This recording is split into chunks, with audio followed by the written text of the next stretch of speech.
Hey guys, welcome back. Hey, today we're going to talk about no silicone on a 1.3 or a 1.68 valve build. On the traditional 1.3 or 1.68 valve, the only part that came siliconed on was the oil pan. While that's a good practice and a good procedure, a lot of people, unless properly trained, can get carried away with it. The reason we don't want to use silicone is we've got an oil supply hole from the block going into the head. And let me show you that first so we can see exactly what we're talking about. That hole right there next to the head bolt hole, that is the oil supply hole from the block into the head. That hole is a good size, flows the proper amount of oil. We wouldn't be too concerned about that clogging up or getting plugged. What we do worry about is the cylinder head itself. This is the hole that corresponds to the hole we were just looking at.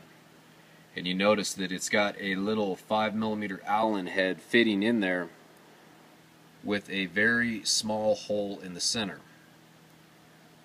Very easy to get that hole plugged up with remnants, traces, what have you, of silicone when we use silicone to put the engine together. What I recommend doing so that we don't use silicone on any part of this engine is replacing the silicone with a pan gasket.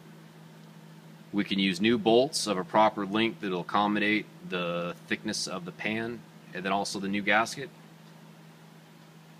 I don't like to reuse the old bolts as they do have silicone on them and typically they're quite dirty, take a long time to clean up.